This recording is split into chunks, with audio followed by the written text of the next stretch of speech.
E se alguém que você desprezasse hoje fosse exatamente a pessoa que o destino escolheu para mudar sua vida inteira? Ela tremia de frio, segurava uma sacola rasgada e não tinha nada. Mas, com a voz fraca, ainda teve coragem de perguntar: "Posso comer as migalhas?"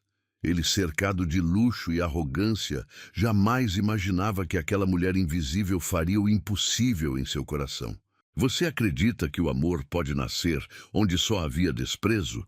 Então curta esse vídeo, comente "Eu acredito no impossível" e se inscreva agora no canal para histórias que curam, emocionam e surpreendem. A chuva fina de dezembro transformava as ruas de São Paulo em espelhos escuros que refletiam as luzes neon dos arranha-céus. O frio cortava como lâminas invisíveis, e Elisa puxava mais forte o casaco rasgado contra o peito, tentando segurar um calor que já não existia há dias. Seus dedos estavam roxos, rígidos como galhos secos, e a sacola plástica que carregava fazia um barulho irritante a cada passo. Um som que a lembrava constantemente de quão pouco possuía no mundo. O cheiro de comida quente escapava pelas frestas do restaurante Fontanella, misturando-se com o aroma de chuva no asfalto. Era um perfume cruel que fazia seu estômago contrair em espasmos dolorosos. Elisa parou diante da porta de vidro, observando o interior dourado através do vapor que se formava contra o frio. Cristais pendiam do teto como lágrimas congeladas, e o som abafado de conversas elegantes chegava até ela como uma música distante de outro mundo. Seus olhos percorreram cada mesa, cada rosto bem vestido, cada gesto despreocupado de pessoas que jamais precisaram contar moedas para um pão. O estômago dela emitiu um som grave, um protesto que ecoou contra suas costelas salientes. Fazia 2 dias que não comia nada, além de alguns biscoitos velhos encontrados no lixo de uma padaria. "Só as sobras", murmurou para si mesma, a voz rouca como lixa. "Só preciso das sobras." Empurrou a porta pesada e o calor a atingiu como uma bofetada gentil. O contraste era tão intenso que suas pernas tremeram, e ela precisou se apoiar no batente para não cambalear. O cheiro de carne assada, molhos refinados e pão fresco invadiu seus pulmões, fazendo-a sentir uma tontura que não sabia se era da fome ou da súbita mudança de temperatura. Os garçons, impecáveis em seus uniformes brancos, a notaram imediatamente. Seus olhares eram como facas afiadas, cortando-a em pedaços de julgamento silencioso. Um deles sussurrou algo para o outro, e ambos desviaram os olhos fingindo que ela não existia. Era essa invisibilidade que doía mais que a fome, ser vista apenas como um problema a ser ignorado. Elisa permaneceu parada perto da entrada, os sapatos furados deixando pequenas poças no chão de mármore. Seus olhos vasculharam o ambiente, procurando por mesas com restos de comida, pratos esquecidos, qualquer coisa que pudesse acalmar a queimação em seu estômago. A dignidade que ainda restava nela lutava contra a necessidade desesperadora de sobreviver. No fundo do restaurante, uma mesa chamou sua atenção. 3 homens de terno conversavam em voz baixa, suas vozes graves misturando-se com o tilintar de cristais e o ruído suave de talheres contra porcelana. A mesa estava repleta de pratos meio vazios, pedaços de carne nobre, batatas douradas, molhos que pareciam pequenas obras de arte.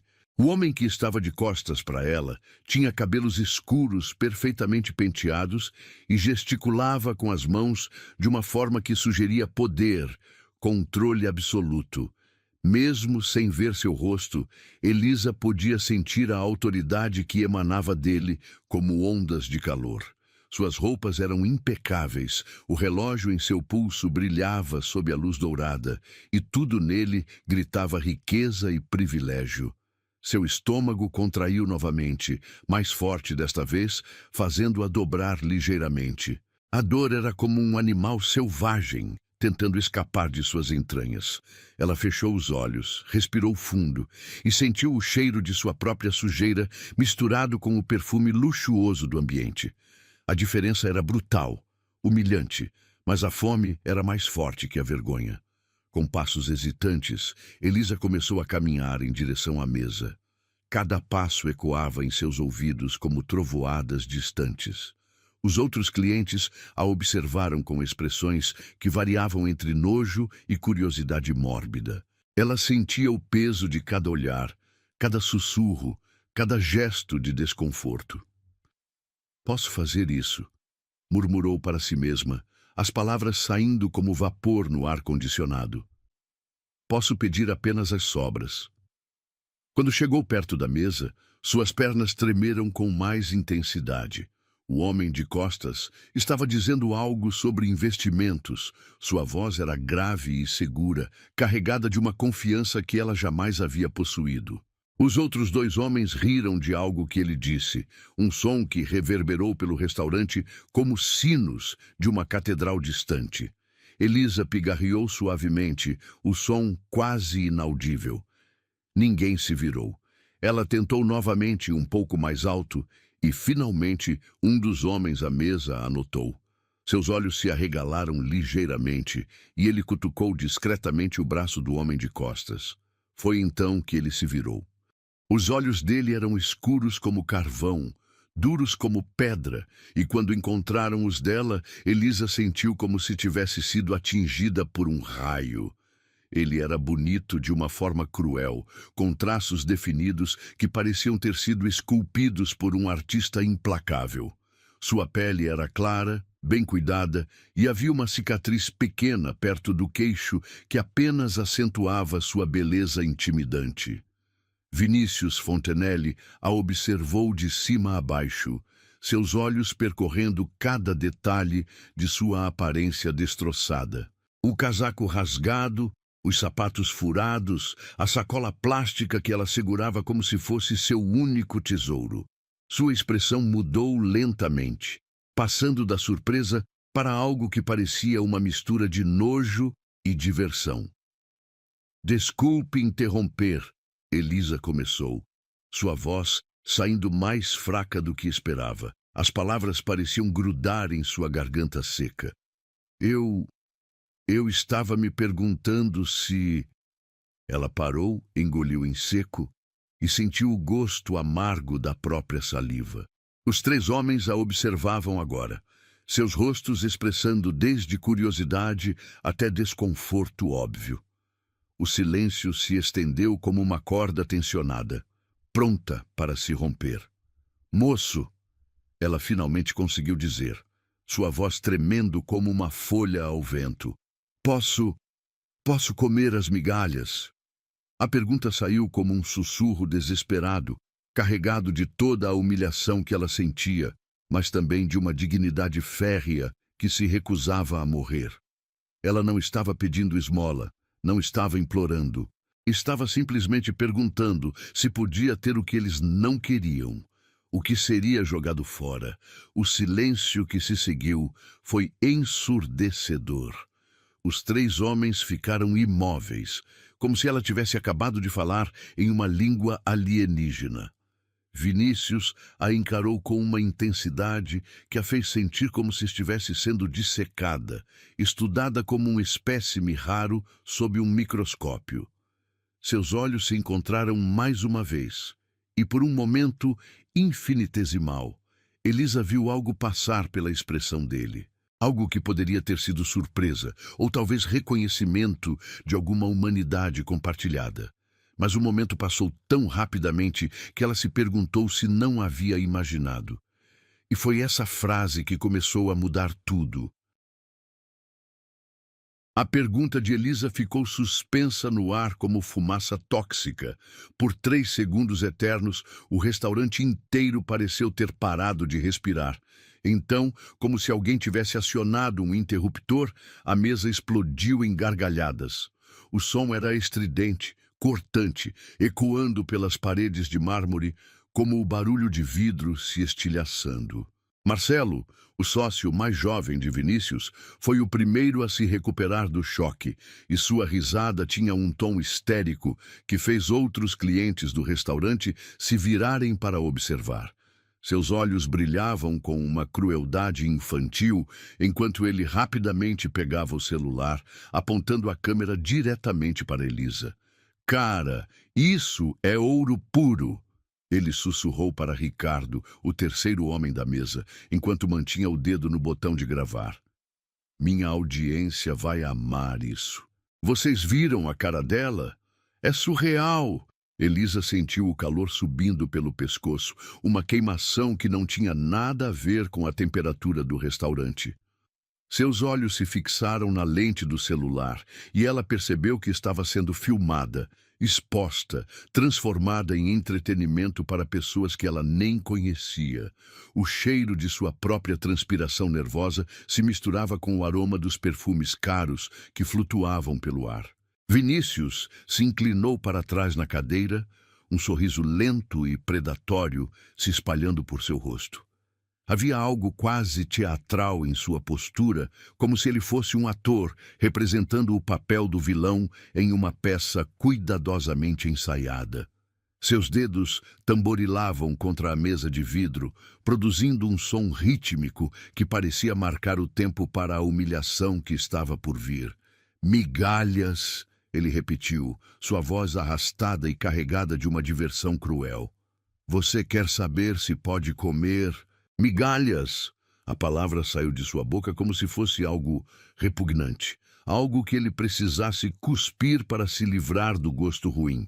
Ele olhou para os amigos, compartilhando o momento como se fosse uma piada interna, e depois voltou os olhos para Elisa com uma intensidade que a fez sentir como se estivesse sendo espetada com agulhas. Pode pegar, ele disse, sua voz alta o suficiente para que meio restaurante ouvisse. É só o que você vai ter da vida mesmo. As palavras caíram sobre Elisa como golpes físicos. Cada sílaba carregava o peso de todos os momentos em que ela havia sido invisível, ignorada, tratada como menos que humana. Seus olhos se encheram de lágrimas, mas ela se recusou a deixá-las cair. Não ali, não diante deles. Os outros clientes do restaurante começaram a sussurrar entre si, alguns tirando fotos discretas, outros simplesmente observando o espetáculo como se fosse uma atração gratuita. O ambiente, antes elegante e respeitoso, agora pulsava com uma energia tóxica de voyeurismo e crueldade coletiva. Elisa se abaixou lentamente, seus joelhos estralando com o movimento. O chão de mármore estava frio contra suas mãos quando ela se apoiou para pegar os pedaços de pão que haviam caído ao lado da mesa. Migalhas, literalmente. Pedaços pequenos e duros que um garçom havia derrubado durante o serviço. Suas lágrimas começaram a escorrer silenciosamente enquanto ela juntava cada fragmento, colocando-os na palma da mão trêmula. O sabor salgado das lágrimas se misturava com o gosto amargo da humilhação. Ela podia sentir o peso de todos os olhares sobre ela. Cada flash de celular, cada sussurro malicioso. Meu Deus, vocês estão vendo isso? Marcelo continuava narrando para sua transmissão ao vivo. É melhor que qualquer coisa na TV.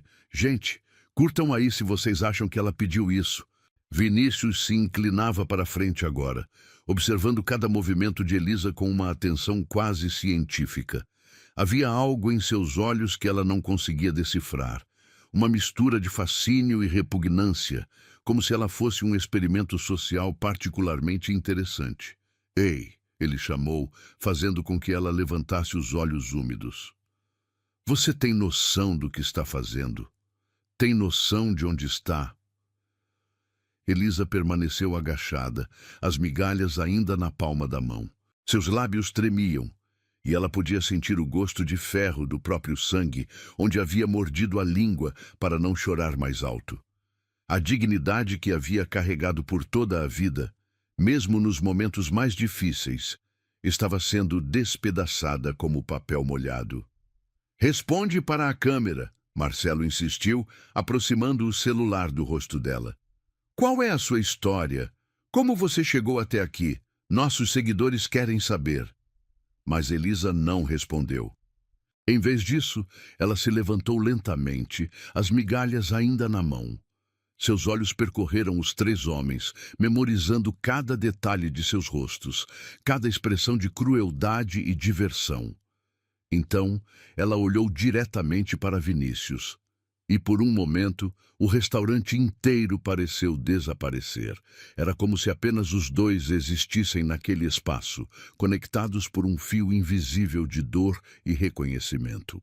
Ela podia ver além da máscara de arrogância que ele usava, podia sentir a frieza que ele cultivava como uma armadura. E, surpreendentemente, ela sentiu uma pontada de compaixão. "Você não sabe", ela disse, sua voz saindo mais clara e firme do que esperava. As palavras cortaram o ruído das gargalhadas como uma lâmina afiada.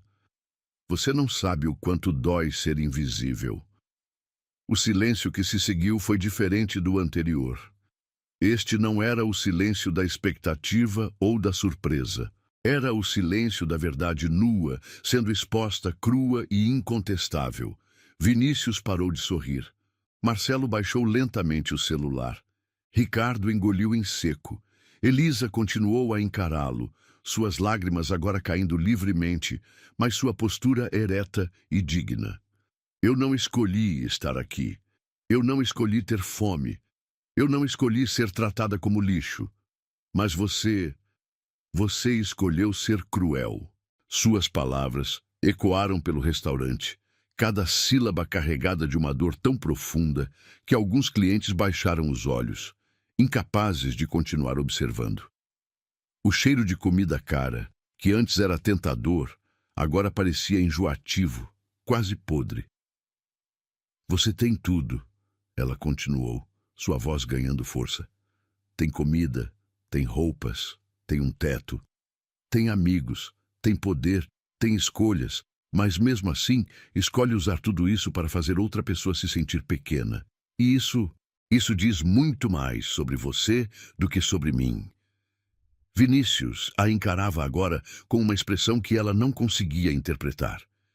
A diversão havia sumido completamente de seus olhos, substituída por algo que parecia quase vulnerabilidade.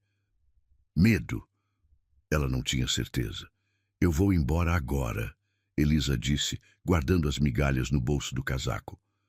"Vou comer isso e vou sobreviver mais um dia, mas você vai ter que viver com o que fez. Vai ter que olhar no espelho e saber que usou sua sorte para humilhar alguém que só queria não morrer de fome." Ela se virou para sair, mas parou mais uma vez. Quando olhou por cima do ombro, seus olhos encontraram os dele mais uma vez. Ele a viu como lixo, mas ela o enxergou por dentro. A frase não foi dita, mas pairou no ar como um fantasma. Elisa caminhou em direção à porta, cada passo ecoando no silêncio sepulcral que havia se instalado no restaurante. Ninguém riu, ninguém fez comentários. Até mesmo Marcelo havia parado de gravar. Quando ela chegou à porta, o frio da noite a atingiu como um lembrete brutal da realidade que a esperava lá fora. Mas, estranhamente, ela não se sentiu derrotada. Havia algo na forma como havia falado, na forma como havia enfrentado a crueldade com dignidade, que a fazia sentir mais forte do que havia se sentido em muito tempo.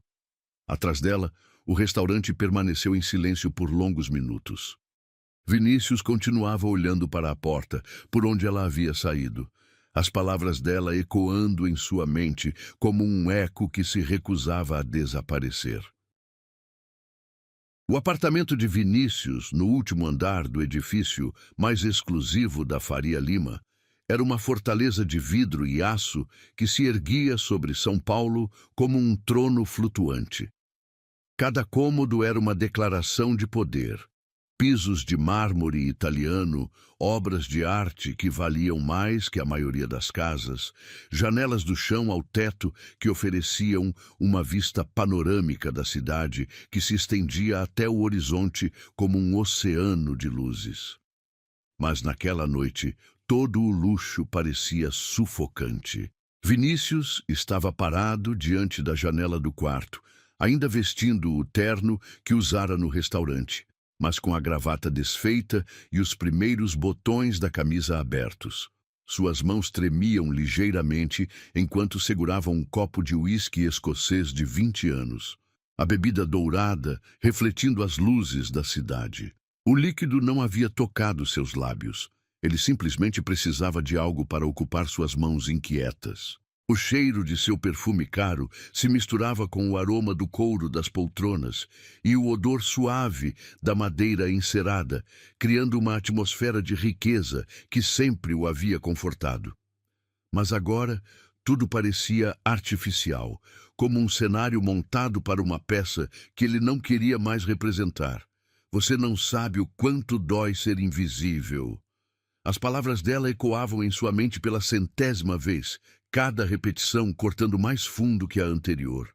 Ele balançou a cabeça, tentando se livrar do som da voz quebrada, mas as palavras se recusavam a sair, grudadas em sua consciência como mel amargo. Vinícius se afastou da janela e caminhou até a parede onde estava pendurada uma televisão de 75 polegadas. Com o controle remoto, ele ligou o aparelho e imediatamente a tela se encheu de notificações das redes sociais. Centenas de comentários, milhares de visualizações, emoji de risadas e corações partidos, se misturando em um caos digital que fazia seu estômago revirar. O vídeo já havia se tornado viral. Marcelo havia postado a gravação com a legenda: "Quando a realidade bate na porta do restaurante mais chique da cidade, realidade nua, vida real, conteúdo autêntico." O vídeo tinha sido compartilhado incontáveis vezes, cada compartilhamento acompanhado de comentários que variavam desde risadas cruéis até críticas ferozes. "Que nojo desse cara rico", dizia um comentário. "Ela pediu as migalhas e ele humilhou ela assim? Que monstro!" "Gente, olhem a cara dela quando ele fala. Isso é desumano. Alguém sabe quem é esse cara de terno? Quero processar ele por humilhação." Ele é o Vinícius Fontinelli, dono da Fontinelli Investimentos. Procurem no Google. O nome dele estava sendo associado a palavras como monstro, desumano, cruel. Hashtags começaram a surgir. Justiça para ela, Miss Vinícius Monstro, Miss Migalhas de Humanidade. Sua empresa já estava sendo bombardeada com ligações de jornalistas e a assessoria de imprensa enviara 15 mensagens urgentes que ele ignorou. Vinícius desligou a televisão e jogou o controle remoto no sofá de couro branco. O silêncio que se seguiu era ainda mais ensurdecedor que o barulho digital. Ele podia ouvir o próprio coração batendo, um ritmo acelerado que não conseguia controlar desde que saíra do restaurante. Caminhou até o banheiro, onde o espelho de corpo inteiro refletia sua imagem impecável. Cabelos perfeitamente arrumados, pele cuidada, músculos definidos pela academia particular, dentes brancos alinhados por anos de ortodontia cara. Era a imagem da perfeição que ele havia cultivado a vida inteira. Mas quando olhou nos próprios olhos, viu algo que não reconheceu. Uma estranha vulnerabilidade. Um questionamento que nunca havia estado lá antes. Era como se os olhos da mulher, Elisa, ele nem sabia o nome dela, tivessem deixado uma marca, um eco de sua dor refletido de volta para ele. "Eu vou embora agora. Vou comer isso e vou sobreviver mais um dia. Mas você vai ter que viver com o que fez." Ele fechou os olhos, mas a imagem dela continuava lá. O casaco rasgado, os sapatos furados, a forma como ela se abaixara para pegar as migalhas sem perder completamente a dignidade. Havia algo nela que ele não conseguia esquecer. Uma força silenciosa que o perturbava mais do que qualquer crítica que já havia recebido. Seu telefone vibrou. Era uma mensagem de Marcelo. Cara, olha só, já passamos de 2 milhões de visualizações. Meu perfil ganhou 50 mil seguidores só hoje. Isso é incrível. Obrigado por ter topado a brincadeira. Vinícius encarou a mensagem com uma mistura de nojo e confusão. Brincadeira? Marcelo achava que aquilo havia sido uma brincadeira?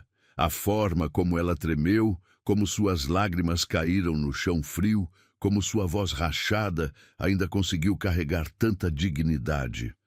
Tudo isso era entretenimento para pessoas que ele considerava amigos? Ele digitou e apagou uma resposta 5 vezes antes de simplesmente desligar o telefone. A sala de estar estava mergulhada em sombras quando ele voltou. Apenas a luz da cidade filtrando pelas janelas enormes. Vinícius se deixou cair na poltrona de couro, o copo de uísque ainda intocado em sua mão. O líquido havia perdido o brilho dourado, tornando-se opaco como seus pensamentos. Pela primeira vez em anos, ele tentou se lembrar de quando havia parado de ver pessoas como pessoas. Quando exatamente elas haviam se tornado apenas obstáculos, ferramentas ou formas de entretenimento. Quando havia perdido a capacidade de olhar para alguém e ver uma história, uma luta, uma humanidade que merecia respeito. A imagem de sua mãe surgiu em sua mente sem aviso. Dona Conceição, que havia limpado escritórios durante 20 anos para pagar seus estudos, que chegava em casa com as mãos rachadas e os pés inchados, mas sempre com um sorriso para ele. Ela falecera 5 anos antes, e ele havia prometido no velório que faria dela se orgulhar. Meu filho, ela dizia quando ele era adolescente, dinheiro não faz ninguém melhor que ninguém. Só te dá mais responsabilidade de ser bom com quem tem menos. As palavras dela ecoavam como um fantasma do passado, misturando-se com a voz de Elisa em uma sinfonia dolorosa de culpa e reconhecimento. Quando havia parado de ouvir os conselhos de sua mãe, quando havia decidido que ser rico o tornava superior aos outros. Vinícius se levantou abruptamente, o uísque derramando no chão de mármore. Ele precisava encontrá-la. Precisava... o quê? Pedir desculpas? Consertar o estrago? Provar para si mesmo que ainda havia algo humano dentro dele? Ele correu até o interfone e ligou para a portaria.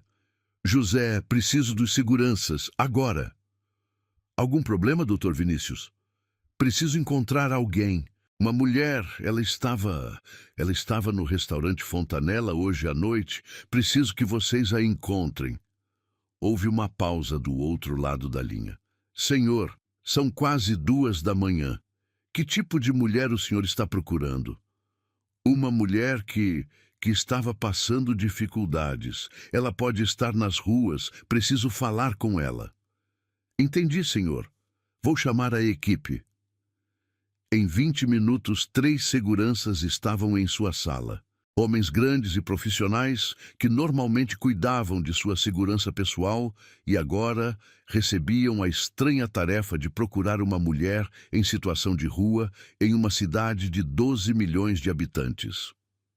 Ela tem mais ou menos 40 anos, Vinícius explicou, caminhando nervosamente pela sala. Cabelos castanhos, um pouco grisalhos. Estava usando um casaco azul rasgado e sapatos furados. Carregava uma sacola plástica. Os seguranças trocaram olhares discretos. Era óbvio que achavam a situação estranha, mas eram pagos para não fazer perguntas. Alguma área específica onde devemos procurar, senhor? Comecem pelos abrigos. Depois as praças, viadutos, estações de metrô. Ela parecia conhecer as ruas. Durante as 3 horas seguintes, Vinícius ficou acordado, olhando pela janela e esperando notícias. Ele havia ligado para hospitais, centros de assistência social, até mesmo para a polícia. Nada. Era como se Elisa houvesse desaparecido na vastidão urbana, engolida pela invisibilidade que ela mesma havia mencionado. Quando o sol começou a nascer, pintando o céu de laranja e rosa, os seguranças retornaram de mãos vazias. Haviam encontrado dezenas de mulheres nas ruas, algumas que até se pareciam com a descrição, mas nenhuma era ela. Ela desapareceu, murmurou Vinícius, ainda parado diante da janela. Como alguém simplesmente desaparece? Mas ele sabia a resposta. Pessoas como Elisa desapareciam todos os dias, tornando-se invisíveis para uma sociedade que preferia não vê-las. Ela havia sido invisível até o momento em que se tornou entretenimento. E agora, quando finalmente alguém queria vê-la, ela havia se tornado invisível novamente. Pela primeira vez em sua vida adulta, Vinícius Fontenelle se sentiu completamente impotente. Todo o seu dinheiro, toda a sua influência, todos os seus contatos, nada disso podia encontrar uma mulher que havia simplesmente pedido para comer as migalhas que ele deixaria para trás. Pela primeira vez, ele queria consertar algo que o dinheiro não podia comprar. O sol agora estava completamente nascido e a cidade acordava para mais um dia. Mas para Vinícius, aquela noite havia marcado o fim de algo e o início de outra coisa que ele ainda não compreendia completamente. Tudo o que sabia era que o rosto daquela mulher, a dor em seus olhos, a dignidade em sua postura quebrada, havia mudado algo fundamental dentro dele. E agora ela havia desaparecido, levando consigo a única chance que ele tinha de descobrir quem realmente era, por baixo de todas as camadas de riqueza e arrogância que havia construído ao longo dos anos. 5 dias se passaram como uma tortura lenta e metódica. Vinícius havia cancelado todas as reuniões, ignorado ligações de investidores importantes e deixado que sua assistente lidasse com a crise de imagem que se alastrava como fogo em pasto seco. Suas ações na bolsa despencaram 8%, 3 clientes corporativos cancelaram contratos milionários e a hashtag #DealSeekBoycott Vinícius Fontenelle ocupava os trending topics há 72 horas consecutivas. Mas nada disso importava. Todas as manhãs, ele saía de casa às 5 horas, dirigindo seu Porsche pelas ruas ainda vazias de São Paulo, procurando por um rosto que havia se tornado uma obsessão. Percorria os mesmos trajetos que os seguranças já haviam feito. Visitava abrigos onde funcionários cansados balançavam a cabeça negativamente. Caminhava por baixo de viadutos onde o cheiro de urina e desespero impregnava suas roupas caras. Na quinta manhã, quando o sol ainda era apenas uma promessa no horizonte cinzento, Vinícius estacionou em frente ao Hospital das Clínicas.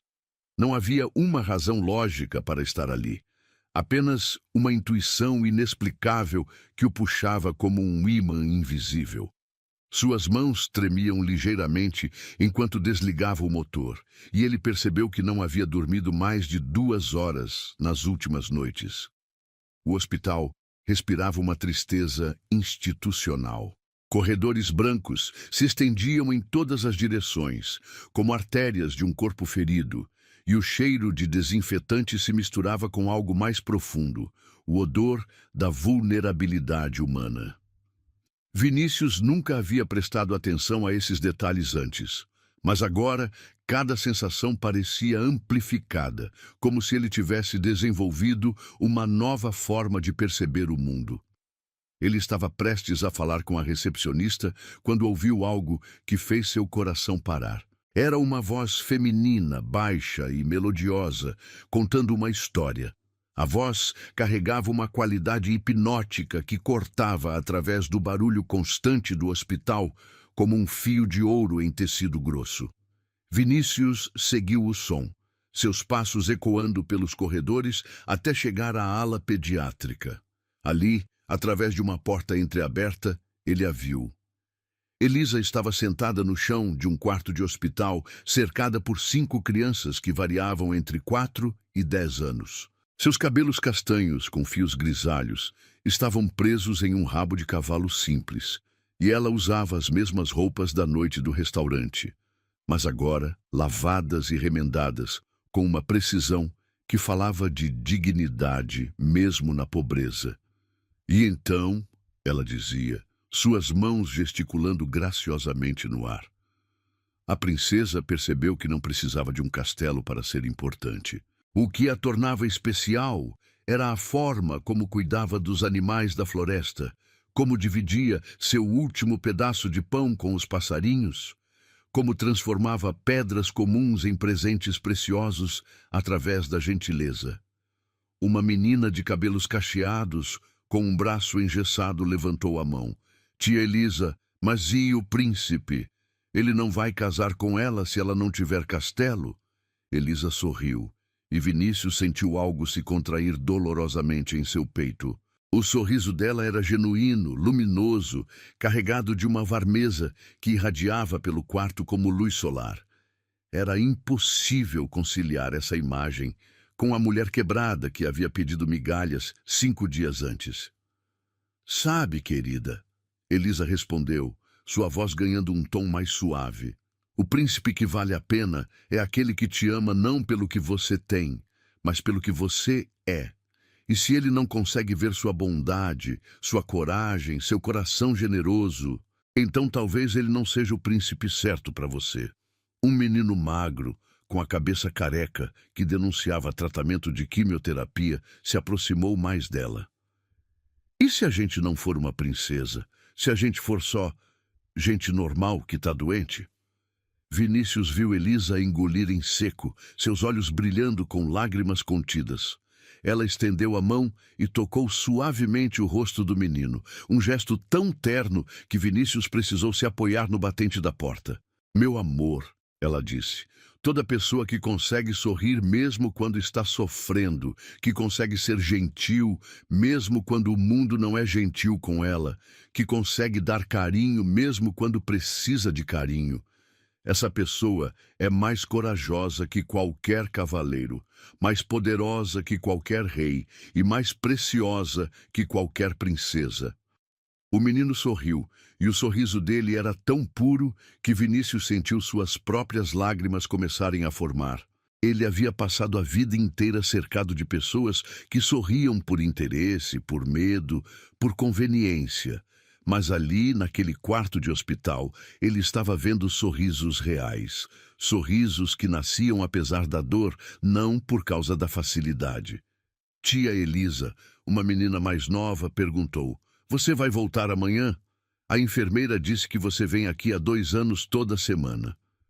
Claro que vou voltar, Elisa respondeu abraçando a criança. Vocês são a parte mais brilhante da minha semana. Saber que posso dividir histórias com vocês, que posso fazer vocês sorrirem por alguns minutos, isso me dá uma razão para continuar.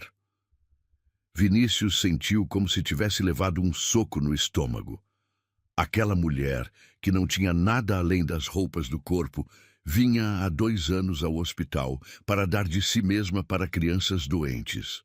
Enquanto ele reclamava de reuniões inconvenientes e vinhos que não estavam na temperatura ideal, ela encontrava propósito em pequenos atos de bondade que ninguém via, ninguém filmava, ninguém compartilhava nas redes sociais. Uma enfermeira entrou no quarto sorrindo ao ver Elisa. Hora do lanche, crianças. A tia Elisa precisa descansar um pouco. As crianças protestaram, mas obedientemente começaram a se levantar. Cada uma delas deu um abraço em Elisa antes de sair.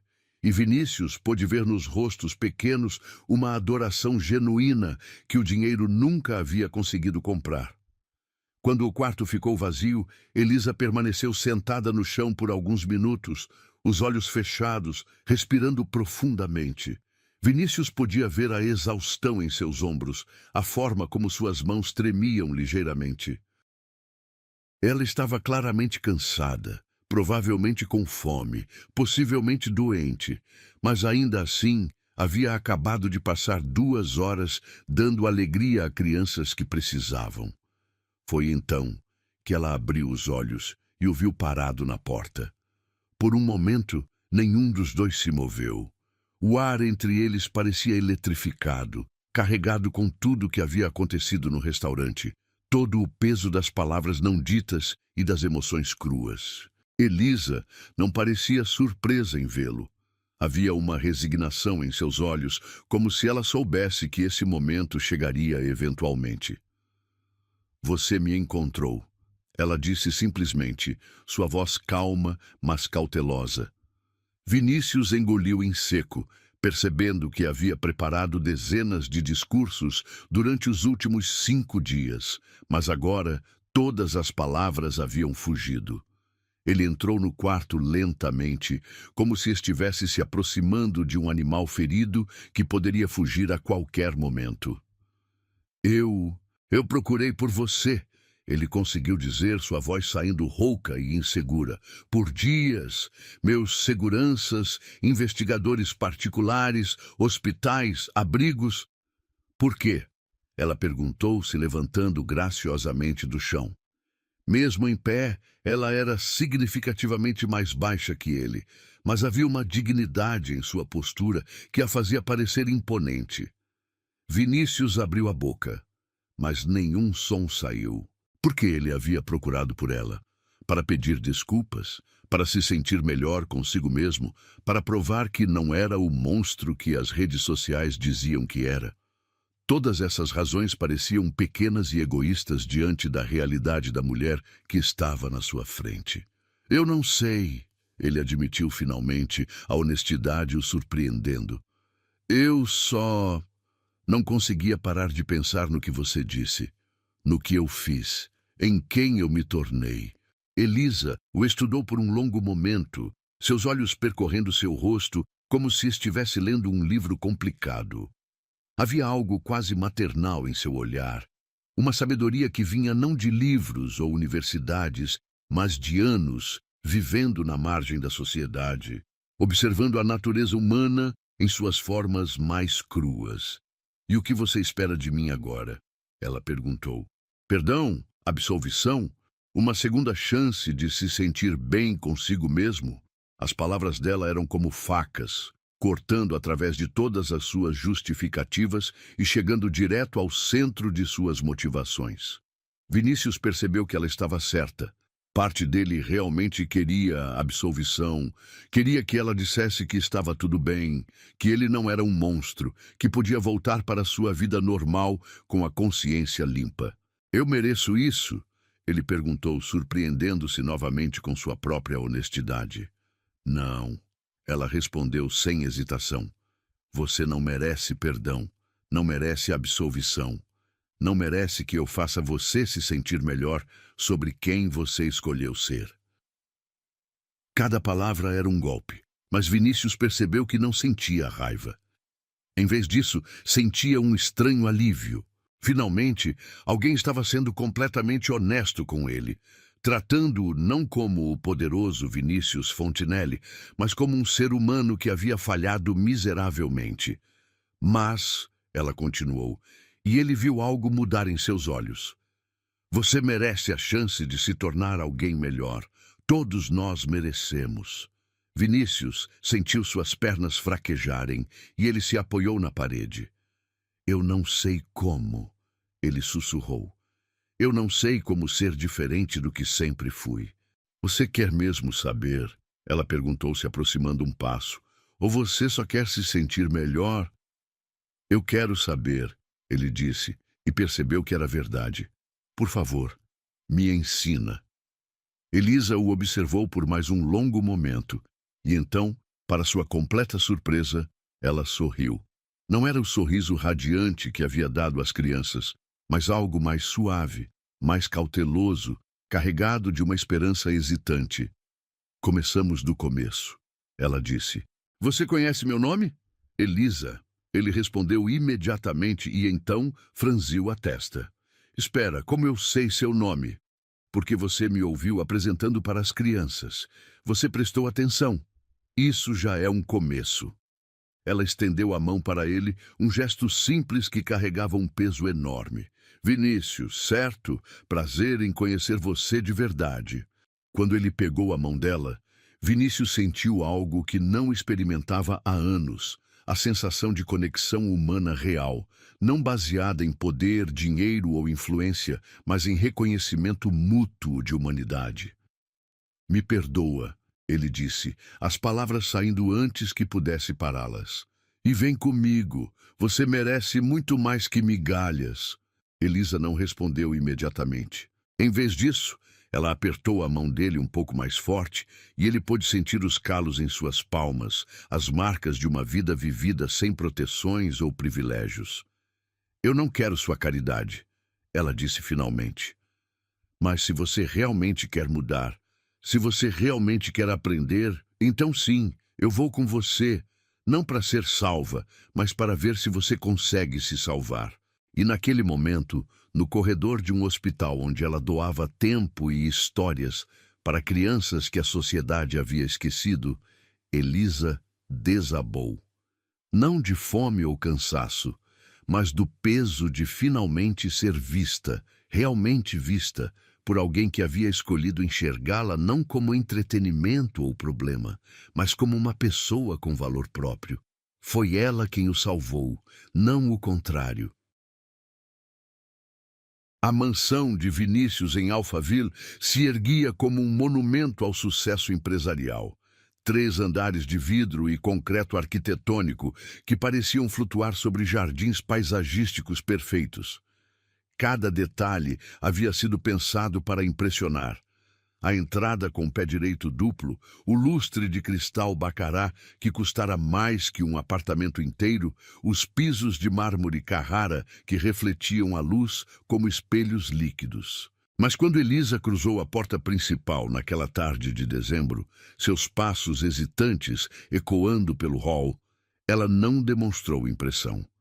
Seus olhos percorreram o ambiente com uma curiosidade cautelosa, como se estivesse avaliando não a riqueza, mas a alma do lugar. É muito silencioso, ela comentou, sua voz suave, cortando através do vazio acústico da casa. Vinícius, que caminhava alguns passos atrás dela, parou abruptamente. Ele nunca havia notado o silêncio antes. A casa sempre lhe parecera elegante, sofisticada, um reflexo apropriado de seu status. Mas agora, vendo-a através dos olhos de Elisa, percebia que era exatamente isso. Silenciosa como um mausoléu, vazia de qualquer calor humano real. Você não gosta? Ele perguntou genuinamente preocupado com a resposta. Elisa se virou para ele e havia uma gentileza em seus olhos que amenizava suas próximas palavras. Não é questão de gostar ou não gostar, é questão de sentir vida. Casas têm energia, Vinícius. Esta aqui, ela está esperando por alguém que realmente viva nela. Ela caminhou até a sala principal, onde sofás de couro italiano se organizavam em perfeita simetria ao redor de uma mesa de centro que nunca havia sido usada para nada, além de revistas cuidadosamente arranjadas. Suas mãos tocaram delicadamente o encosto de uma poltrona, e Vinícius observou o contraste entre seus dedos calejados e o couro macio e caro. "Posso fazer uma pergunta?" ela disse, se sentando na beirada do sofá, como se não quisesse ocupar muito espaço. "Qualquer coisa." "Quando foi a última vez que você riu nesta casa? Não um sorriso educado ou uma risada de negócios. Uma gargalhada real, dessas que fazem sua barriga doer?" Vinícius abriu a boca para responder, mas percebeu que não havia resposta.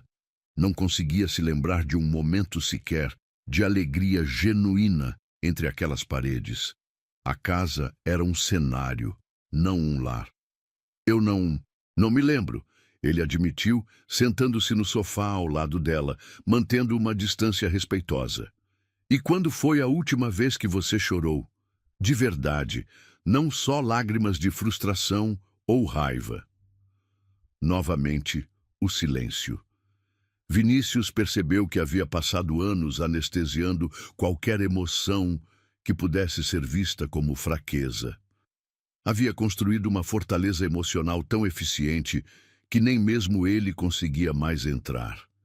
Elisa assentiu, como se sua falta de resposta fosse resposta suficiente. "Posso sugerir algumas mudanças?" Nas 2 semanas seguintes, a transformação foi gradual, mas profunda. Elisa não mudou a decoração. Ela mudou a energia. Começou abrindo todas as cortinas durante o dia, deixando a luz natural inundar os cômodos que sempre haviam vivido na penumbra elegante das luzes artificiais. O cheiro de flores frescas substituiu o aroma neutro dos ambientadores caros. Ela trouxe plantas. Não orquídeas raras ou arranjos elaborados, mas plantas simples que precisavam de cuidado diário, samambaias que exigiam borrifadas regulares, violetas que floresciam apenas com atenção constante, ervas aromáticas que perfumavam a cozinha com vida. Plantas nos ensinam paciência, ela explicou, enquanto regava uma pequena hortelã na bancada da cozinha. Você não pode apressar o crescimento delas. Precisa dar água quando precisam, luz quando precisam, carinho todos os dias, mesmo quando não está vendo o resultado imediato. Vinícius a observava com fascínio crescente. Havia uma sabedoria prática em cada gesto dela, uma compreensão profunda de como pequenas ações diárias podiam criar transformações significativas. Ela não pregava ou filosofava, simplesmente vivia de acordo com princípios que ele estava começando a compreender. A cozinha gourmet, que sempre havia sido apenas um símbolo de status, tornou-se funcional pela primeira vez. Elisa cozinhava refeições simples, mas cheias de sabor, usando temperos que ela mesma cultivava. O aroma de alho refogado, cebola dourada e ervas frescas substituiu o cheiro asséptico de uma cozinha nunca usada. Comida feita com carinho tem gosto diferente, ela disse uma noite, enquanto preparava uma sopa de legumes que cheirava como um abraço líquido. Não importa se são ingredientes caros ou simples, o que importa é a intenção. Vinícius, que havia passado anos comendo apenas em restaurantes caros ou pedindo comida delivery, descobriu que havia algo profundamente satisfatório em sentar à mesa da própria casa e comer algo preparado com cuidado. A sopa de Elisa, feita com vegetais comuns, tinha mais sabor que qualquer prato de R$ 1.000 que já havia experimentado. Mas a mudança mais significativa não estava na casa. Estava nele. Elisa tinha uma forma única de questionar suas certezas sem ser confrontativa.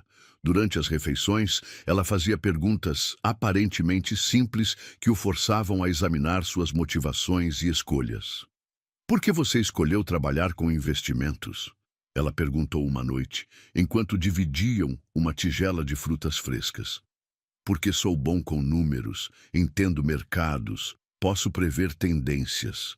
Ele respondeu automaticamente. Mas isso te faz feliz? A pergunta o pegou desprevenido. Felicidade é um luxo. Sucesso é mais importante. É mesmo? Ela disse sem julgamento, apenas curiosidade genuína. E o que é sucesso para você? Vinícius começou a dar a resposta padrão sobre patrimônio e reconhecimento, mas as palavras morreram em sua garganta. Observando Elisa, que havia encontrado felicidade real, contando histórias para crianças doentes sem ganhar nada em troca, suas definições de sucesso pareciam subitamente vazias. Eu não sei mais, ele admitiu. Elisa sorriu, e havia uma aprovação calorosa em seus olhos. Essa é a resposta mais honesta que você me deu até agora. Gradualmente, Vinícius começou a acompanhar Elisa em suas atividades. Primeiro apenas observando, depois participando timidamente. Ela mantinha suas visitas semanais ao hospital e ele começou a ir junto, inicialmente desconfortável com a vulnerabilidade crua das crianças doentes, mas lentamente aprendendo a simplesmente estar presente. Você não precisa dizer nada profundo, Elisa o orientava. Às vezes, apenas estar ali, ouvir de verdade, é o maior presente que você pode dar para alguém. Ele a observava interagir com moradores de rua que ela conhecia pelo nome, com enfermeiras que iluminavam quando a viam chegar, com voluntários de abrigos que a tratavam como família. Elisa havia construído uma rede de relacionamentos baseada em cuidado mútuo e respeito genuíno, algo que todo o dinheiro de Vinícius nunca havia conseguido comprar. Uma noite, enquanto organizavam doações que Elisa havia coletado de vizinhos e pequenos comerciantes, Vinícius fez uma observação que o surpreendeu. "Você tem mais amigos reais que eu", disse, dobrando roupas usadas com cuidado. "E você não tem nada para oferecer além de si mesma." "Talvez seja exatamente por isso", Elisa respondeu suavemente. "Quando você não tem nada material para dar, as pessoas sabem que sua atenção, seu carinho, seu tempo são genuínos. Não há segundas intenções." A revelação foi como um soco no estômago. Vinícius percebeu que havia passado tanto tempo usando seu dinheiro como escudo e ferramenta que havia esquecido como simplesmente ser humano com outros humanos. O luxo não a mudou, mas ela mudou tudo naquele lugar frio e vazio. Ao final de 2 semanas, a mansão ainda era luxuosa, ainda era cara, ainda impressionava visitantes, mas agora ela respirava. Havia riso ecoando pelos corredores quando Elisa tentava ensinar Vinícius a cozinhar e ele queimava o feijão. Havia música suave tocando nos fins de tarde quando ela cuidava das plantas. Havia conversas reais acontecendo na mesa de jantar, conversas sobre sonhos, medos, esperanças, não apenas sobre rendimentos e estratégias de mercado. Vinícius descobriu que estava dormindo melhor, rindo mais, sentindo emoções que havia reprimido por tanto tempo que havia esquecido que existiam. Mas mais importante, estava aprendendo a ver pessoas, realmente ver da forma como Elisa via.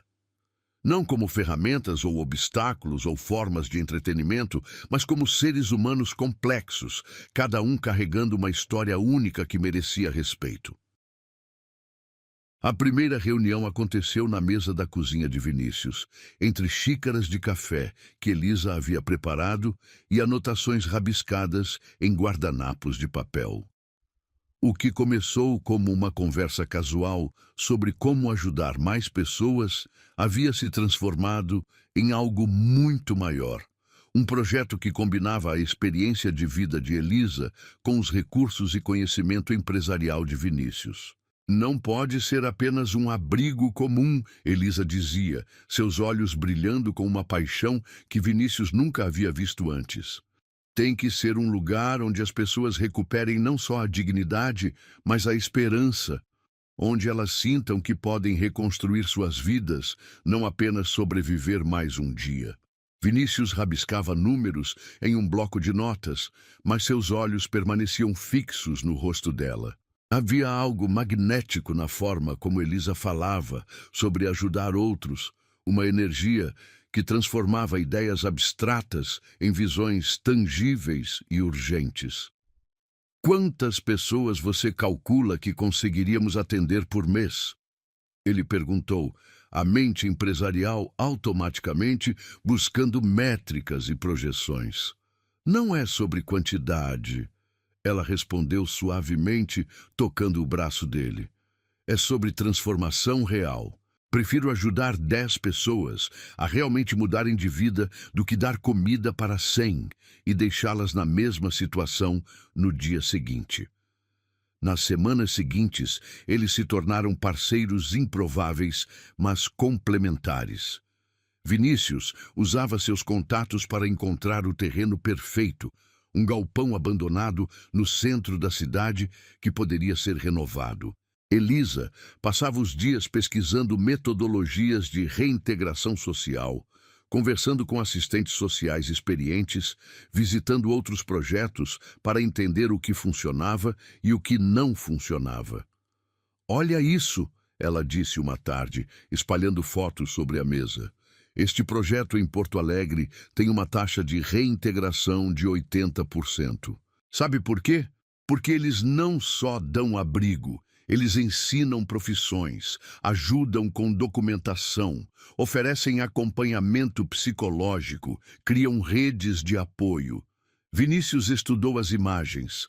Pessoas trabalhando em oficinas, crianças brincando em espaços seguros, famílias inteiras reconstruindo suas vidas com dignidade. Quanto custaria implementar algo assim? Muito, Elisa disse honestamente. Mas você sabe o que custa mais? Continuar ignorando o problema. Continuar achando que pessoas em situação de rua são invisíveis até que elas se tornem inconvenientes. As palavras dela ecoaram as que ela havia dito no restaurante naquela noite que mudou tudo, e Vinícius sentiu um aperto familiar no peito. Ele começou a fazer cálculos, vendendo algumas de suas ações menos lucrativas, liquidando investimentos que eram apenas apostas especulativas. Pela primeira vez na vida, estava usando seu dinheiro não para ganhar mais dinheiro, mas para criar algo que importava. A transformação do galpão levou 4 meses. Vinícius contratou os melhores arquitetos e engenheiros, mas insistiu que Elisa aprovasse cada detalhe. Ela queria que o espaço fosse acolhedor, não institucional. Cores quentes nas paredes, plantas em cada canto, janelas grandes que deixassem entrar luz natural abundante. As pessoas que vão chegar aqui já foram julgadas e rejeitadas pela sociedade. Ela explicava para a equipe de arquitetos. Este lugar precisa ser diferente. Precisa dizer, desde o primeiro momento, que elas são bem-vindas, que são valorizadas, que têm potencial. Eles criaram dormitórios que pareciam quartos de hotel simples, não beliches de abrigo. Uma cozinha comunitária onde as pessoas pudessem cozinhar suas próprias refeições e reconstruir a sensação de autonomia. Salas de aula para cursos profissionalizantes. Um jardim interno onde terapias ocupacionais pudessem acontecer. Uma biblioteca pequena, mas bem equipada. Até mesmo um espaço de beleza, onde pessoas pudessem cuidar da aparência e recuperar a autoestima. Quando você não tem onde tomar um banho decente há semanas, quando não tem onde cortar o cabelo, quando suas roupas estão sempre sujas, você começa a se sentir menos humano, Elisa explicava. Recuperar a dignidade física é o primeiro passo para recuperar a dignidade emocional. Vinícius observava ela trabalhar com uma admiração crescente. Elisa não apenas coordenava a construção, ela recrutava a equipe. Psicólogos que acreditavam em reabilitação holística, assistentes sociais com experiência real nas ruas, instrutores de cursos profissionalizantes que entendiam as dificuldades específicas de pessoas que haviam perdido confiança em si mesmas. Eu quero que cada pessoa que trabalhe aqui tenha uma coisa em comum, ela disse durante uma entrevista com uma possível coordenadora pedagógica. Elas precisam acreditar que toda pessoa tem potencial para mudança. Se você vê alguém em situação de rua e pensa, coitado, nunca vai conseguir sair dessa, então você não é a pessoa certa para este projeto. O dia da inauguração chegou em uma manhã ensolarada de junho. Vinícius havia inicialmente planejado um evento com autoridades, imprensa, clientes importantes da empresa. Mas Elisa o convenceu a fazer algo diferente. As primeiras pessoas a conhecer este lugar devem ser as pessoas para quem ele foi criado, ela disse. Não políticos ou jornalistas ou pessoas que querem se associar ao projeto por marketing. As pessoas que realmente precisam. Então eles abriram as portas silenciosamente, apenas com uma placa simples na frente. Casa da Nova Chance. Todos são bem-vindos. Elisa havia passado semanas nas ruas, conversando com pessoas que conhecia, espalhando a notícia de forma orgânica, pessoal. A primeira pessoa a chegar foi Dona Maria, uma senhora de 60 anos, que Elisa conhecia de suas andanças. Ela havia perdido a casa após uma doença prolongada e vivia debaixo de um viaduto há 2 anos. Quando entrou no espaço renovado, seus olhos se encheram de lágrimas. Isso é mesmo para gente como eu? Ela perguntou, tocando delicadamente a parede pintada de amarelo suave. Especialmente para pessoas como você, Elisa respondeu, abraçando-a com carinho. Nas primeiras semanas, 15 pessoas se mudaram para a Casa da Nova Chance. Cada uma trazia uma história diferente. Desde executivos que haviam perdido tudo em crises econômicas, até jovens que haviam saído de lares abusivos. Elisa insistia em conhecer cada história pessoalmente, em entender não apenas as necessidades práticas, mas os sonhos e medos de cada residente. Vinícius se tornara um visitante regular, não como o grande doador sendo homenageado, mas como voluntário. Ele ajudava na cozinha comunitária, participava de grupos de conversa, até mesmo assistia às aulas de artesanato que Elisa organizava nas tardes de quinta-feira.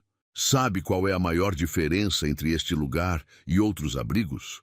Elisa lhe disse uma noite, enquanto caminhavam pelo jardim interno, após o jantar comunitário.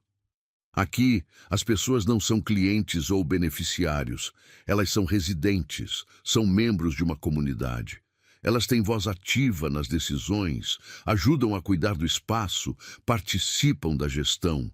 Elas não são receptoras passivas de caridade, são participantes ativas de sua própria transformação. 3 meses após a abertura, Dona Maria havia conseguido um emprego como auxiliar de limpeza em um hospital e estava economizando para alugar um pequeno apartamento. Carlos, um engenheiro de 42 anos que havia perdido tudo no alcoolismo, estava há 60 dias sóbrio e havia começado a dar aulas de matemática para outros residentes. Jéssica, uma jovem de 19 anos que havia fugido de casa aos 16, estava terminando o ensino médio e sonhava em fazer faculdade de enfermagem. Eu não quero que ninguém precise pedir migalhas, Elisa disse durante uma reunião semanal com toda a equipe e residentes.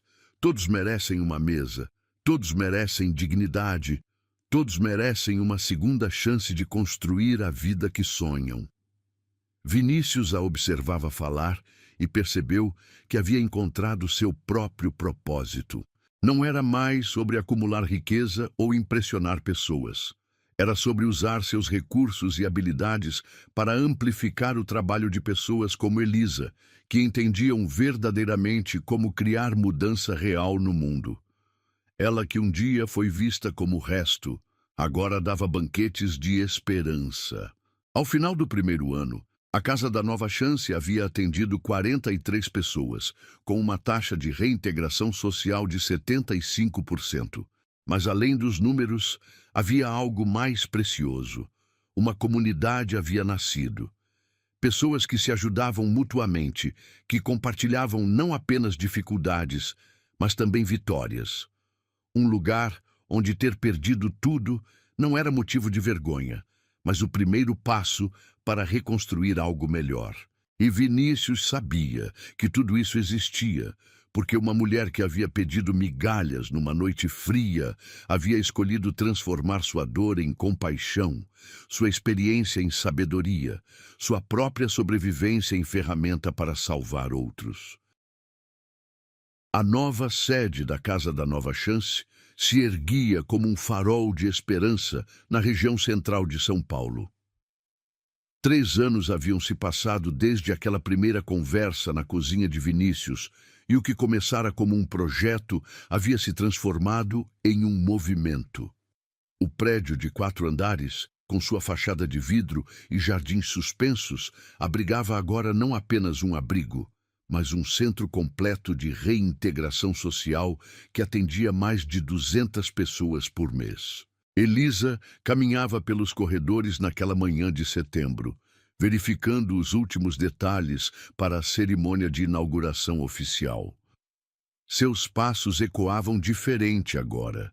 Não mais o arrastar cansado de sapatos furados, mas o caminhar firme de alguém que havia encontrado seu lugar no mundo.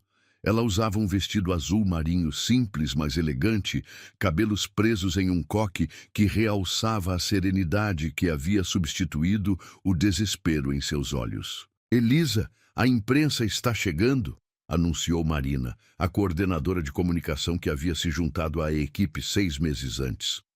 3 emissoras de TV, 2 jornais e uma dúzia de influenciadores digitais confirmaram presença. Elisa assentiu, mas seus olhos revelavam um desconforto sutil. Mesmo após 3 anos trabalhando com Vinícius, a exposição pública ainda a deixava nervosa. Ela preferia o trabalho nos bastidores, as conversas individuais com os residentes, os pequenos momentos de transformação que aconteciam longe dos holofotes. "E o Dr. Vinícius?" Marina perguntou, consultando sua prancheta. "Ele está no 4º andar, ensaiando o discurso pela 10ª vez." Elisa sorriu. "Acho que está mais nervoso que eu." No 4º andar, Vinícius estava diante do espelho do banheiro executivo, ajustando a gravata pela 5ª vez. Seus cabelos, agora com algumas mechas grisalhas que não existiam 3 anos antes, estavam perfeitamente penteados, mas suas mãos tremiam ligeiramente. Não era nervosismo profissional. Ele havia apresentado para plateias muito maiores e mais intimidantes. Era algo mais profundo, mais pessoal. Ele puxou do bolso interno do paletó uma pequena caixa de veludo azul marinho. Abriu-a cuidadosamente, revelando um anel de noivado que havia escolhido pessoalmente após semanas de pesquisa. Não era o mais caro que podia comprar, mas era perfeito para Elisa. Um solitário clássico e elegante, montado em ouro branco, com um diamante que brilhava com a mesma pureza que ele via nos olhos dela. "Você consegue", murmurou para si mesmo, fechando a caixa e guardando-a novamente. 3 anos planejando isso, não pode desistir agora. Lá embaixo, no auditório principal, 300 pessoas se reuniam para celebrar não apenas a nova sede, mas o impacto transformador que o projeto havia causado na cidade. Ex-residentes que agora tinham empregos estáveis ocupavam as primeiras fileiras, alguns acompanhados de famílias que haviam se reconciliado. Profissionais de outras ONGs vinham aprender com a metodologia pioneira que Elisa havia desenvolvido. Empresários interessados em replicar o modelo em outras cidades faziam anotações em tablets caros. Mas no fundo do auditório, quase imperceptível, estava um grupo especial de convidados. As crianças do hospital onde Elisa ainda contava histórias todas as sextas-feiras. Algumas em cadeiras de rodas, outras com curativos visíveis, todas com sorrisos que iluminavam seus rostos, apesar das dificuldades que enfrentavam. "Tia Elisa vai ficar famosa hoje", sussurrou Gabriel, um menino de 8 anos que lutava contra a leucemia há 2 anos. "Ela merece." Dr. Henrique Mendoza, diretor da ala pediátrica, havia organizado a presença das crianças como surpresa. Ele sabia melhor que ninguém o impacto que Elisa tinha na vida daquelas pequenas guerreiras. "Ela nunca perdeu uma sexta-feira em 3 anos", ele explicava para a enfermeira-chefe. "Mesmo quando estava nos momentos mais difíceis do projeto, sempre aparecia aqui." No palco, Vinícius se aproximou do microfone. O auditório silenciou gradualmente, todas as conversas paralelas se dissolvendo em expectativa respeitosa. Elisa estava sentada na primeira fila, suas mãos entrelaçadas no colo, um sorriso suave no rosto, enquanto observava o homem que havia se tornado seu parceiro em todos os sentidos da palavra. "Há 3 anos, Vinícius começou, sua voz clara e firme ecoando pelos alto-falantes. "Eu era uma pessoa completamente diferente. Eu pensava que sucesso se media em números numa conta bancária. Pensava que poder significava ter controle sobre outros. Pensava que humanidade era um luxo que apenas pessoas bem-sucedidas podiam se dar ao luxo de demonstrar." Ele fez uma pausa, seus olhos encontrando os de Elisa. Ela assentiu quase imperceptivelmente, um gesto de encorajamento que ele havia aprendido a reconhecer e valorizar. "Mas eu estava errado sobre tudo, completamente errado. E a pessoa que me ensinou isso, que teve a paciência e a sabedoria de me mostrar quem eu realmente poderia ser, está sentada bem ali, na primeira fila." As câmeras se voltaram para Elisa, que corou ligeiramente, mas manteve o sorriso sereno. Ela não gostava de ser o centro das atenções, mas havia aprendido que às vezes a exposição era necessária para amplificar a mensagem. Elisa não apenas criou este lugar, Vinícius continuou, gesticulando para abranger todo o edifício. Ela criou uma filosofia, uma metodologia, uma forma completamente nova de pensar sobre como ajudamos uns aos outros. Ela provou que dignidade não é algo que damos às pessoas, é algo que reconhecemos nelas. O auditório começou a se encher de murmúrios aprovadores, algumas pessoas limpando lágrimas dos olhos. Entre o público, Dona Maria, a primeira residente da Casa da Nova Chance, aplaudia vigorosamente. Ela agora trabalhava como auxiliar de enfermagem e havia alugado um apartamento próprio, mas voltava toda semana como voluntária. Mas hoje não é apenas sobre celebrar o que construímos, Vinícius disse, sua voz ganhando um tom diferente, mais pessoal. É sobre o futuro, é sobre continuar crescendo, não apenas como projeto, mas como pessoas que se comprometeram uma com a outra a fazer do mundo um lugar mais humano. Ele desceu do palco, caminhando em direção à primeira fila, enquanto continuava falando. Elisa o observava com crescente confusão, percebendo que algo estava acontecendo que não fazia parte do roteiro que haviam ensaiado. Elisa, ele disse, parando diante dela e estendendo a mão. Pode vir aqui? Ela hesitou por um momento, depois aceitou a mão dele e se levantou.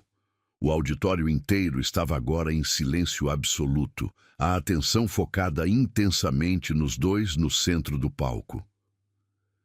Há 3 anos, quando eu te encontrei no hospital contando histórias para aquelas crianças, eu pensei que estava indo lá para te salvar, Vinícius disse, ainda segurando a mão dela. Mas a verdade é que você me salvou.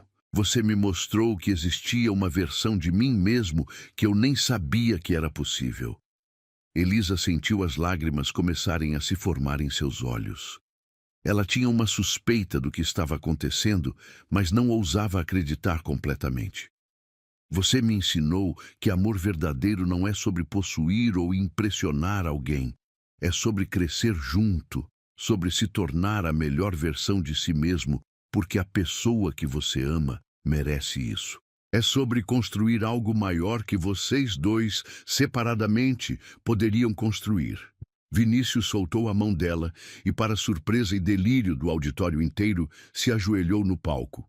O murmúrio que se ergueu da plateia era uma mistura de surpresa, emoção e aprovação calorosa. Elisa, ele disse, puxando a pequena caixa de veludo do bolso. Você foi o que eu nunca imaginei encontrar. Você me mostrou que a vida pode ser sobre muito mais que ganhar dinheiro ou impressionar pessoas. Você me mostrou que pode ser sobre salvar vidas, incluindo a minha própria. Ele abriu a caixa, revelando o anel que brilhava sob as luzes do palco. Quer ser minha esposa? Quer continuar salvando o mundo comigo?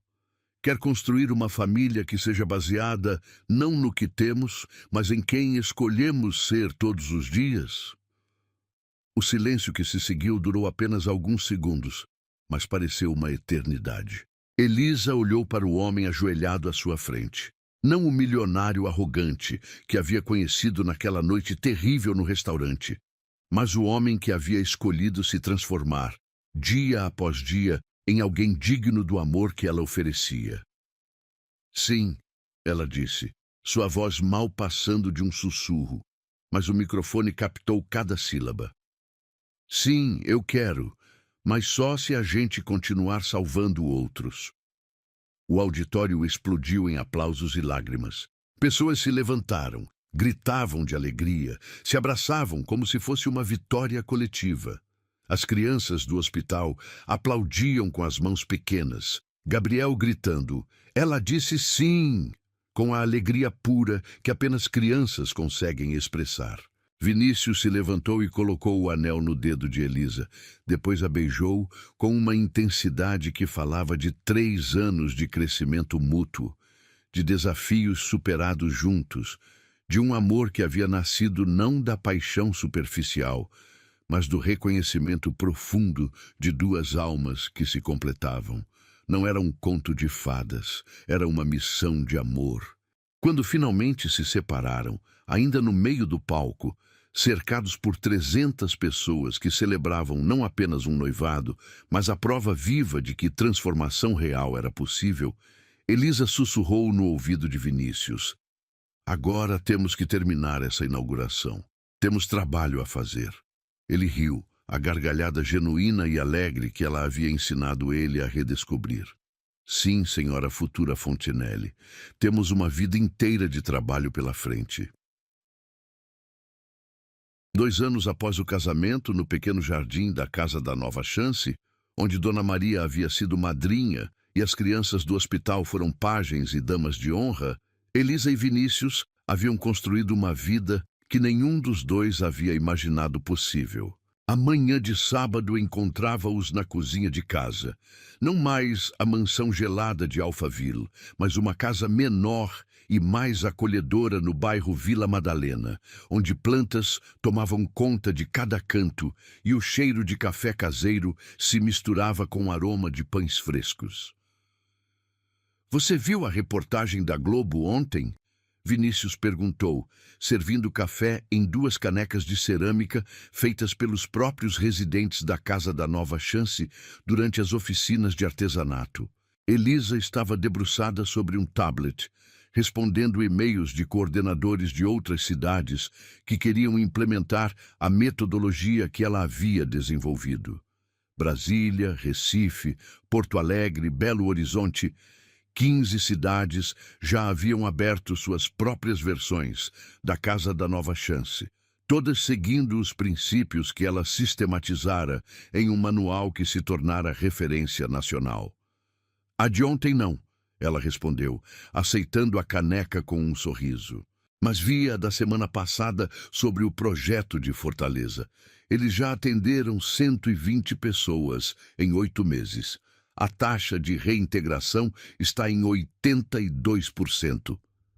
Seus olhos brilhavam com um orgulho que não tinha nada a ver com o ego pessoal, mas com a satisfação profunda de ver ideias se multiplicando, vidas sendo transformadas em lugares que ela nem conhecia pessoalmente. O impacto havia crescido muito além do que qualquer um dos dois havia sonhado. O telefone de Elisa tocou, interrompendo o momento tranquilo. Era Dr. Henrique, do Hospital Infantil. "Elisa, desculpa ligar no sábado, mas temos uma situação especial aqui. Chegou uma menina de 7 anos, está muito assustada, só quer falar com a tia das histórias. Você poderia?" "Claro," Elisa respondeu sem hesitar. "Chego aí em 40 minutos." Vinícius a observou se levantar e pegar a bolsa que sempre carregava livros infantis e pequenos brinquedos.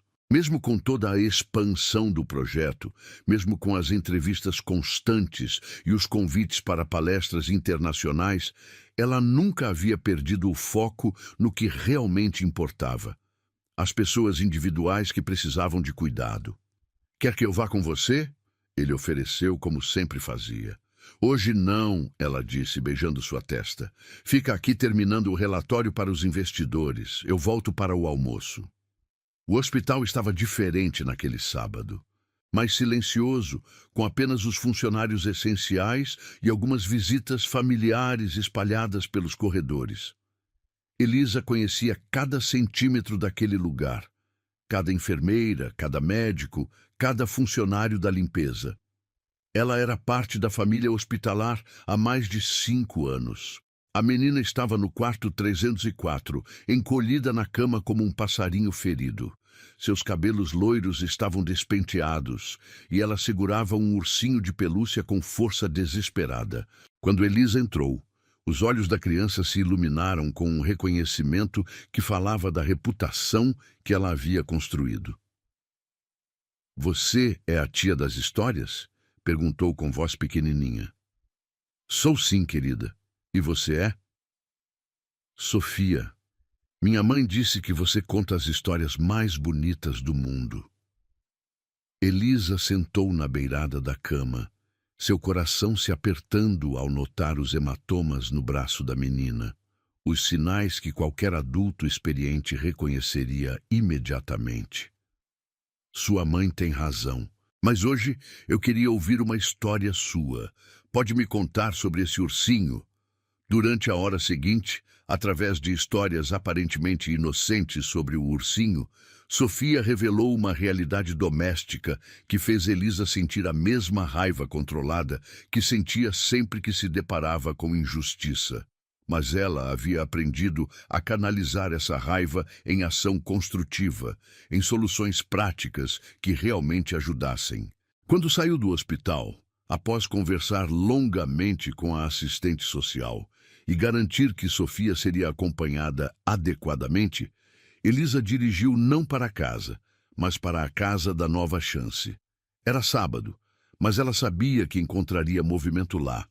O projeto nunca parava completamente. A recepção estava movimentada, com famílias visitando residentes, voluntários organizando doações e um grupo de adolescentes participando de uma oficina de música no segundo andar. O som de violões e vozes jovens ecoava pelos corredores, criando uma atmosfera de esperança que sempre aquecia o coração de Elisa. Elisa! Chamou Marcos, um ex-residente que agora trabalhava como coordenador de atividades. Ele havia chegado ao projeto 3 anos antes, viciado em crack e sem documentos. Hoje era formado em pedagogia e ajudava outros jovens em situação similar. Queria te mostrar uma coisa. Ele a levou até o salão principal, onde uma exposição de fotografias estava sendo montada. Eram retratos de todos os residentes que haviam passado pelo projeto nos últimos 5 anos, mais de 400 pessoas. Cada foto acompanhada de uma pequena biografia contando a transformação. A ideia é mostrar que por trás de cada estatística existe uma pessoa real, com uma história real. Marcos explicou que cada vida que salvamos tem nome, tem sonhos, tem família. Elisa caminhou lentamente entre as fotografias, reconhecendo rostos, lembrando-se de histórias específicas, de momentos de breakthrough, de lágrimas de alegria quando alguém conseguia o primeiro emprego ou se reconciliava com a família. Cada imagem representava uma vitória não apenas individual, mas coletiva. Parou diante de uma foto de Dona Maria, sorrindo em seu uniforme de auxiliar de enfermagem. A legenda dizia: Maria dos Santos, 63 anos. Perdeu a casa por doença, viveu nas ruas por 2 anos. Hoje trabalha no Hospital São Paulo e mora em apartamento próprio. Sonho realizado, conhecer o mar. Conseguiu em 2023. Você sabe o que mais me impressiona? Marcos disse, parando ao lado dela. Não é só que essas pessoas mudaram de vida. É que todas elas se tornaram multiplicadoras. Dona Maria visita outros abrigos nos fins de semana, contando sua história. Carlos dá aulas gratuitas de matemática. Jéssica está na faculdade de enfermagem e quer trabalhar com população em situação de rua. Elisa assentiu, sentindo aquela familiaridade quente que sempre a invadia quando via o impacto real do trabalho. É que dignidade é contagiosa, ela disse. Quando você trata alguém como se valesse alguma coisa, essa pessoa aprende a se valorizar. E quando ela se valoriza, naturalmente quer ajudar outros a se valorizarem também. Seu telefone vibrou com uma mensagem de Vinícius.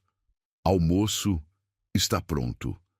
Fiz aquela sopa de legumes que você ensinou. Espero que tenha ficado comestível. Ela sorriu, digitando de volta. Chegando, tenho novidades sobre expansão para Salvador. O caminho de volta para casa passou pelos locais que haviam marcado sua jornada. A rua onde conheceu Dona Maria pela primeira vez. O viaduto onde costumava dormir nos piores momentos. O restaurante Fontanella, que agora tinha uma placa discreta na entrada. Parceiro orgulhoso da Casa da Nova Chance. A casa a recebeu com cheiro de comida caseira e o som de Vinícius cantarolando na cozinha. Ele havia desenvolvido o hábito de cantar enquanto cozinhava, algo que jamais fazia antes de conhecê-la. Era uma das pequenas transformações que ela mais valorizava, prova de que ele havia encontrado alegria nas coisas simples. Como foi no hospital? Ele perguntou, servindo a sopa em tigelas de cerâmica. Difícil, mas necessário, ela respondeu, contando sobre Sofia. E na Casa da Nova Chance, vi a exposição que o Marcos organizou. Vinícius, são mais de 400 pessoas, 400 vidas que são completamente diferentes hoje. Eles comeram em silêncio confortável por alguns minutos, cada um perdido em pensamentos sobre a magnitude do que haviam construído juntos. Não era apenas um projeto social. Era um movimento que estava mudando a forma como a sociedade via e tratava seus membros mais vulneráveis. Sabe o que eu estava pensando hoje de manhã? Vinícius disse, limpando a boca com o guardanapo. Lembrei daquela frase que você disse na primeira noite no restaurante. Qual? Eu não quero que ninguém precise pedir migalhas. Todos merecem uma mesa. Elisa sorriu, lembrando-se do momento anos depois, quando havia dito isso durante uma das primeiras reuniões da equipe. Bem, acho que conseguimos, ele continuou. Não uma mesa, mas centenas delas, em 15 cidades, para milhares de pessoas. E vamos conseguir mais, ela disse com determinação serena que ele havia aprendido a reconhecer e admirar. Recebi 3 e-mails hoje de secretários de assistência social querendo implementar o projeto. Acho que no ano que vem chegamos a 20 cidades. Eles passaram o resto da tarde planejando expansões, revisando propostas, sonhando com o futuro. Mas ao entardecer, como faziam todos os sábados, caminharam até o pequeno jardim nos fundos da casa, onde Elisa cuidava de uma horta que fornecia temperos frescos para a cozinha da Casa da Nova Chance. Eu sou a prova de que até a dor mais profunda pode ser transformada em amor, ela disse, regando os manjericões que cresciam vigorosos em vasos reciclados.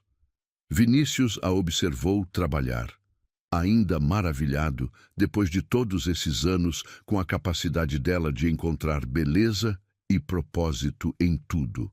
E eu sou a prova de que é possível mudar, não importa quão longe você tenha se afastado de quem deveria ser.